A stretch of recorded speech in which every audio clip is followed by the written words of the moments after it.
fin du monde, c'est pour quand? Pour ce qui est du jour et de l'heure, personne ne le sait, ni les anges des cieux, ni le Fils, mais le Père seul. Nous avons tous soif de vérité, de connaître, de comprendre. Nous avons tous les mêmes inquiétudes de base. Ce qui nous préoccupe en tant qu'être humain, c'est de savoir ce qui arrivera demain. Vais-je manquer de l'essentiel? Pourrais-je garder mon travail? Mes enfants seront-ils en sécurité? Qu'arrivera-t-il à ma retraite? Et tant d'autres questions similaires. C'est normal, car nous avions été créés pour la certitude, pour l'assurance, pour le bonheur. Mais le péché nous a placés dans une impasse. Certaines personnes vont trop loin dans la préoccupation et celle-ci devient pathologique. Elles développent des maladies psychosomatiques graves. Dans cette grande incertitude qui est le lot de chacun de nous, nous sommes conscients de la fragilité de la vie sur notre planète et nous avons tous la crainte qu'un jour tout finira. Quand nous sommes témoins des grandes catastrophes, une pensée effleure nos esprits. Est-ce la fin du monde? Que disent les Écritures à ce sujet? Le verset que nous avons cité plus haut est très clair.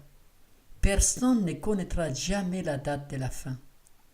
Certains groupes, certains individus, certaines églises font beaucoup de bruit en annonçant des dates pour la fin de la vie sur la planète. Mais, au dire de Jésus, personne n'est qualifié pour le faire. Depuis l'an 2000, plusieurs dates ont été proposées pour l'accomplissement de cet événement. Fixer des dates arbitraires pour la fin du monde favorise l'incrédulité et nuit au royaume de Dieu. Beaucoup d'incrédules le sont devenus parce qu'ils ont été trompés, déçus. C'est parce que des dates ont été sans cesse fixées et sont passées en vain que le monde s'est encore plus endurci dans un état d'incroyance en ce qui concerne le prochain retour du Christ. On regarde avec dédain les échecs de ceux qui fixent des dates, et les hommes ont été si déçus qu'ils se détournent de la vérité de la parole de Dieu, selon laquelle la fin de toutes choses est imminente. Dieu ne veut pas que nous soyons constamment dans l'attente de la fin, car ceci peut nous nuire profondément. Au vu des événements actuels dans le monde de la politique, de l'économie, dans l'ordre social et écologique, il est certain que nous pensons que la fin est proche, mais, au dire de Jésus, personne ne devrait jamais fixer de date. Quelle devrait être notre inquiétude au quotidien? La vie que Dieu nous propose, la vie de la foi, est un véritable défi pour nous, humains, car nous sommes trop calculateurs. Nous aimons bien voir les choses à l'avance. Nous avons du mal à gérer l'incertitude.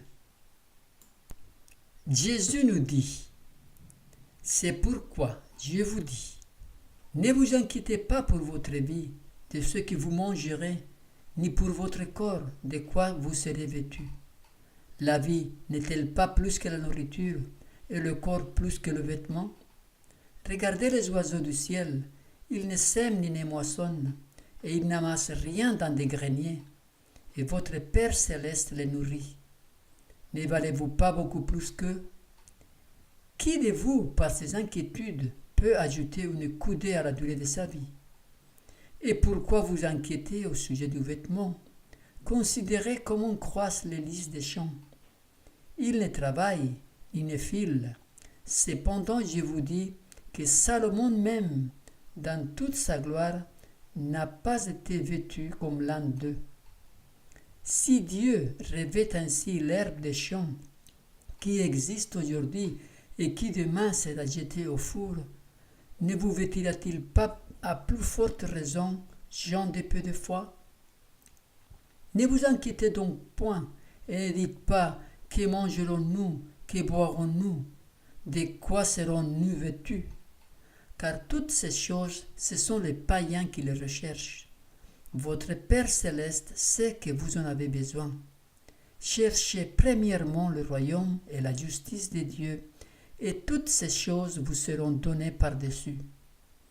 Ne vous inquiétez donc pas du lendemain, car le lendemain aura soin de lui-même. À chaque jour suffit sa peine. Trop simple pour y croire, direz-vous. Pourtant, dans notre monde plein d'incertitudes, n'est-ce pas la seule façon saine de vivre? Chaque matin, quand je me lève, voici quelle devrait être ma prière. Prends-moi, ô Dieu, comme ta propriété exclusive. Je dépose tous mes plans à tes pieds. Emploie-moi aujourd'hui à ton service. Demeure en moi, et que tout ce que je ferai soit fait en toi. C'est là une affaire quotidienne. Soumettez-lui tous vos plans, quitte à les délaisser ou à les exécuter selon qu'il vous indiquera. En vous consacrant à Dieu chaque jour, votre vie sera de plus en plus façonnée sur celle de Jésus. Si nous marchons aujourd'hui comme Jésus le fit, dans l'obéissance et la soumission à notre Père céleste, en faisant du bien à nos semblables, en profitant de toute occasion pour annoncer le royaume de Dieu, en manifestant l'amour divin par nos vies et par nos caractères, alors nous serons prêts si notre fin arrivait tout de suite ou si Jésus devait retourner demain. Cette fin, elle sera pour quand? C'est pourquoi vous aussi tenez-vous prêts, car le Fils de l'homme viendra à l'heure où vous n'y penserez pas. Quand on parle en général de la fin du monde, on fait référence aux événements apocalyptiques qui réduiront notre planète en un champ de ruines et de désolation. Cependant, nous n'avons aucune maîtrise sur ces événements. Par contre, nous pouvons très bien nous préparer pour la fin éventuelle de notre vie qui peut arriver à tout moment. Pourquoi se tourmenter pour des choses sur lesquelles nous n'avons aucun pouvoir? Pourquoi ne pas investir nos forces dans ce que nous pouvons maîtriser? Personne ne connaît la fin de sa vie. La mort surprend la plupart des humains. Peu de personnes sont prêtes à l'accueillir. Il faut donc que nous soyons prêts chaque jour. Le danger de fixer des dates. Les prophéties bibliques annoncent à l'avance certains événements, mais depuis l'accomplissement de la prophétie de Daniel 8,14 en 1844, aucune autre prophétie biblique est attachée à une date précise. Tout ce qui dans les Écritures n'a pas encore été accompli ne dépend d'une date, mais d'un événement. Nous pouvons par exemple hâter ou retarder la venue de Jésus. Tandis que vous attendez et hâtez l'avènement du jour de Dieu, à cause duquel les cieux enflammés se dissoudront et les éléments embrasés s'effondreront. Dieu ne voulait pas que la venue du Christ soit ainsi différée. De même, il n'entrait pas dans ses plans que le peuple d'Israël erre 40 années dans le désert. Durant 40 ans, l'incrédulité, les murmures et la rébellion ont interdit à l'ancien Israël l'entrée dans le pays de Canaan. Les mêmes péchés ont retardé l'entrée de l'Israël moderne dans la Canaan céleste. Ni dans un cas ni dans l'autre, les promesses de Dieu n'étaient en cause. C'est l'incrédulité, l'amour du monde, le manque de consécration et les différends de ceux qui prétendent appartenir au peuple de Dieu qui nous ont retenus pendant si longtemps dans ce monde de péchés et de tristesse. Le retour de Jésus, l'entrée d'Israël en Canaan, ne dépendent pas d'une date, mais de la préparation du peuple pour cet événement. Dire que le jugement des vivants, la pluie de l'arrière-saison, ont commencé en 2001, par exemple, que Donald Trump sera le dernier président américain avant les événements finaux, que le pape actuel est le dernier pape, car il est le 7e depuis le rétablissement de la papauté par Mussolini, etc. Et toutes d'autres choses similaires ne sont rien d'autre que des spéculations dangereuses. Tous les arguments doctrinaux et bibliques utilisés et notre logique humaine ne suffiraient pas pour contrecarrer ce que Jésus nous a dit concernant la fin. Pour ce qui est du jour et de l'heure, personne ne le sait, ni les anges des cieux, ni le Fils, mais le Père seul. Nous savons que nous vivons au temps de la fin, mais attacher des prophéties à certaines dates comporte des risques. Le danger, c'est que nous risquons de perdre la foi. Nous ne pouvons connaître le moment précis ni de l'effusion du Saint-Esprit, ni du retour du Christ. Pourquoi Dieu ne nous a-t-il pas donné cette connaissance? Parce que nous n'en ferions pas un bon usage. Il en résulterait une situation qui retarderait grandement l'œuvre de Dieu dans la préparation de son peuple, afin qu'il puisse subsister au jour qui vient bientôt.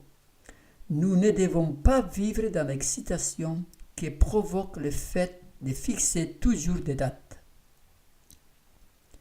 Des mouvements faux et fanatiques se manifesteront toujours du fait des personnes de l'Église qui se déclareront conduites par Dieu, celles qui courront avant d'être envoyées pour donner le jour et la date de l'accomplissement des prophéties. L'ennemi se réjouit qu'elles agissent ainsi, car leurs échecs successifs et leurs directives erronées provoquent la confusion et l'incroyance. J'y ai bien des fois mis en garde contre la tentation de fixer des dates. Le peuple de Dieu ne recevra plus jamais un message basé sur le temps. Nous ne pouvons connaître exactement ni le temps de l'effusion du Saint-Esprit, ni celui de la venue du Christ. Ces textes sont très clairs. Il ne faut pas fixer de date. Jamais. Nous devons être toujours prêts. Vous ne sauriez dire s'il viendra dans 1, 2 ou 5 années, et vous ne pouvez pas non plus repousser sa venue en affirmant qu'il reste encore 10 ou 20 ans avant cet événement. Nous approchons du grand jour de Dieu. Les signes s'accomplissent, et cependant, nous ne recevons aucun message qui nous indique le jour et l'heure de l'apparition du Christ.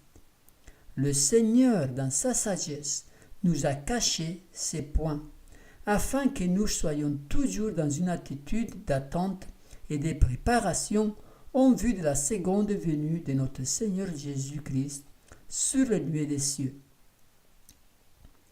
Que devons-nous faire en attendant? 4 points. Consacrer nos vies au Seigneur. Décharger sur lui nos fardeaux, nos soucis, nos angoisses. Apprendre à marcher avec lui. Étudier sa parole, sans laquelle la foi ne pourra grandir. Se saisir de ses promesses et les faire siennes, comme si elles avaient été écrites pour chacun personnellement. Étudier les prophéties. Elles nous montrent le temps dans lequel nous vivons. Ceci est très important pour nous garder en veille, pour ne pas nous endormir dans la sécurité que le monde nous offre. Et quatrièmement, partager notre espérance avec ceux que nous rencontrons selon les ouvertures qui s'offrent à nous. Quand nous partageons notre espérance, elle se fortifie, elle se concrétise davantage dans nos esprits. Je vis aujourd'hui comme si c'était mon dernier jour sur la terre et en même temps, je planifie le lendemain. Jésus, pendant sa vie terrestre, nous a montré l'exemple. Il vivait au jour le jour, sans s'inquiéter trop des jours à venir. Mais en même temps, il ne négligeait aucune opportunité pour faire du bien à ses semblables et pour annoncer son royaume. Il est vrai que le temps paraît long, mais il est une chose, bien-aimée, que vous ne devez pas ignorer, c'est que devant le Seigneur, un jour est comme 1000 ans, et 1000 ans sont comme un jour. Notre jugement humain est limité, il est borné à notre petite existence. Pour Dieu, un jour équivaut à 1000 ans et 1000 ans à un jour. Ces calculs ne sont pas les nôtres. Suivons notre Maître et il prendra en main notre futur. Cherchez premièrement le royaume et la justice de Dieu. En résumé, fixer des dates pour les événements prophétiques est dangereux pour nous et pour le monde. Être prêt pour notre fin tous les jours, car elle peut arriver subitement. Suivre l'exemple de notre Maître, vivre un jour à la fois, avec une confiance absolue en Dieu, faisant du bien et partageant notre espérance avec nos semblables.